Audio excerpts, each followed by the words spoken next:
You were Destiny Collins. We issued a warrant for your arrest because you failed to appear for court, ma'am. The paperwork, I told him the same paperwork. He said I was supposed to appear today. If that's the case, my bail's bond company should have told me the same thing. But my court date was for today. You were ordered to appear 11/22 of 24. I got out of jail that day. I was released from jail on Wednesday of this week, last week that just passed. So it was no way possible. I could have made it to court that same day. I got released from jail again. And I didn't get released from jail till Wednesday at like 1 o'clock in the afternoon. And then also I have the picture. I didn't bring the physical copy because I forgot it, but the paperwork that they gave me when I was leaving, that said my conditions. I have a picture in my phone with my name on it. It says today at 8:30 in the morning. So I showed up today. If that was the case, I would have showed up when I was supposed to come to court. So I don't get that. And I just sat in jail for a week and a half. I cannot go back.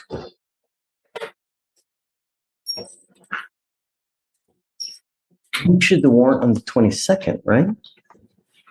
This is Miss Collins. She's not on docket today. What's the case number? 252-6615. Can I show you the same picture?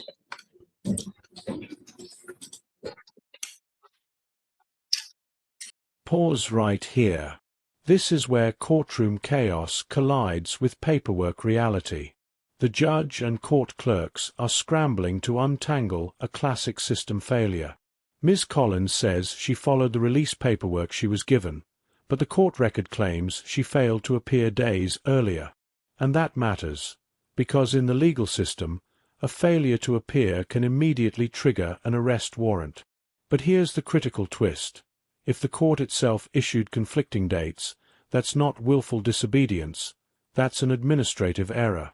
So here's the question for you watching. Should someone really be jailed because the system couldn't keep its own dates straight? She was on the docket on the 20th. She was supposed to be here on the 20th, correct? The bond paperwork shows, let's see.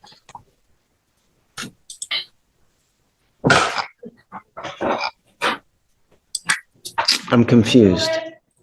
I'm confused. It's not opening on the Can I grab my phone and show you my Don't picture? talk to the prosecutor, please. You're not allowed to. I'm trying to figure out what's going on, because if there's a problem and it's not your fault, I will reinstate your bond. Judge, so on 11/20, she failed to appear. Defendant not present in holdover is what Jamae wrote on the reset. So she wasn't brought up on the 20th. So she rolled it to the 21st, and then the surety bond was posted. The surety bond says 11/20. So it seems to contradict itself. The 20th. So whoever wrote the bond did a mistake because they put Whoever hand wrote 11/20 back in time as opposed to. So what you said, you have paperwork that says that you're supposed to be here today? I left the physical paperwork at home, but I had my brother send me a picture because I forgot it. I can show it. Yeah, sure.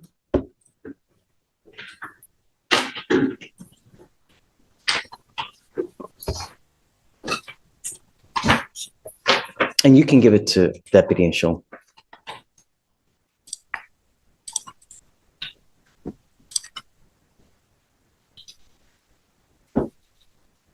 Do you see that it shows today's date? I like it. Yes, Judge. November 26th at 8:30 Okay, a.m. all right.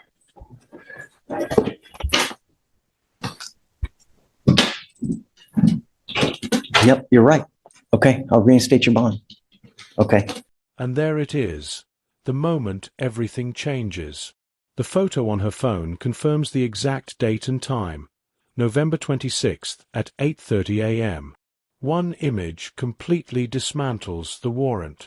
This is why documentation matters more than explanations.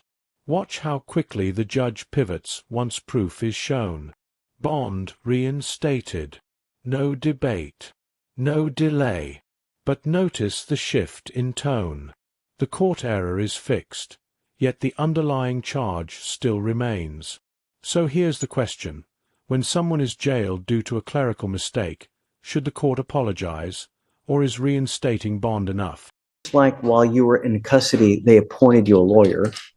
I don't know that Martin even knows. I mean, there's no way he's going to know. Especially if she's not on docket today. Right. Oh, I have his number. I'll call him. Let me see.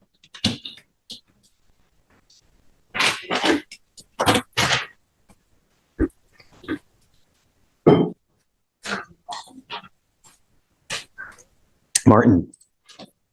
Hey, how are you? I have a Miss Destiny Collins that's on docket today. Are you in the building? So you were appointed, it looks like, while she was in custody. Say it again? She was in custody in Fort Bend. Huh. Okay. Do you want to stay on the case or do you want me to appoint someone else?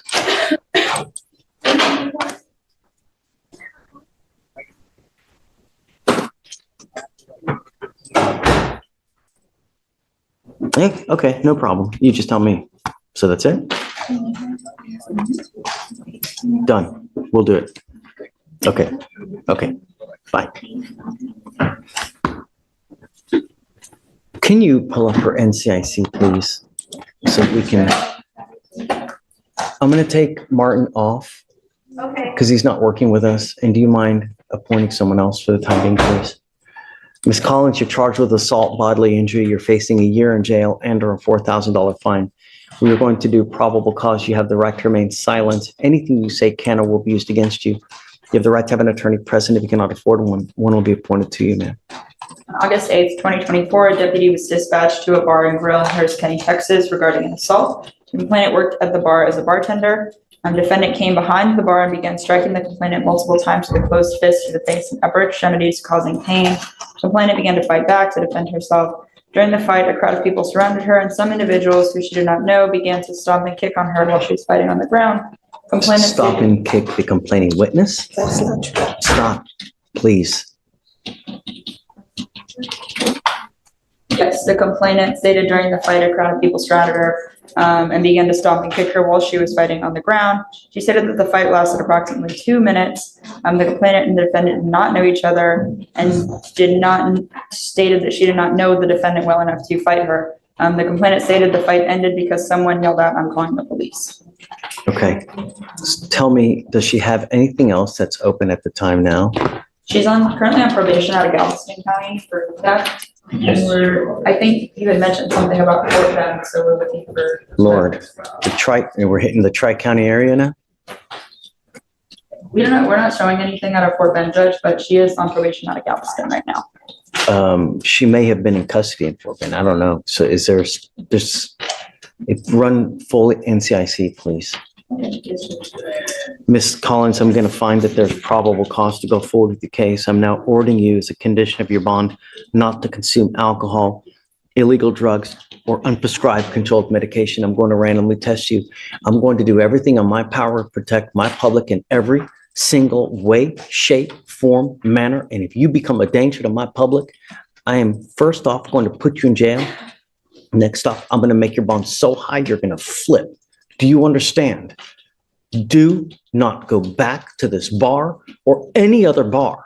I'm prohibiting you from going to any establishment where 51% or more are beer, liquor, any kind of clubs. You're not to go anywhere of this nature. Do you understand? Does she have a felony theft or does she have a misdemeanor theft? And then what else is open? What kind of criminal history are we talking? Felony theft, Judge. And I believe that's her only history. And Alex is looking into the Fort Bend case as well.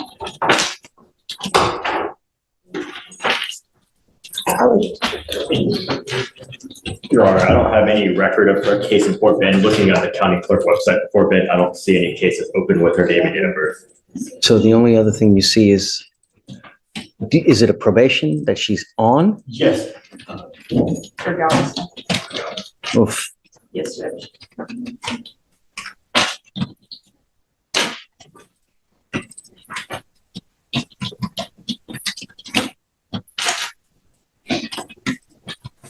Yes, Judge, a 2-year deferred on Belliston.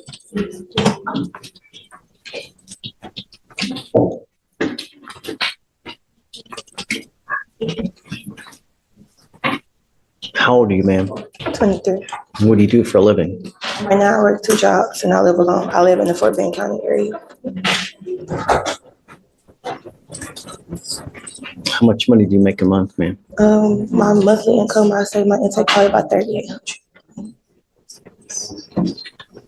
I need you to fill out an application because I don't know if you're going to qualify for an appointed lawyer, ma'am. And I'll take a look at the application. The only thing I'm going to tell you is that when you're on felony probation, you're supposed to be extra special good.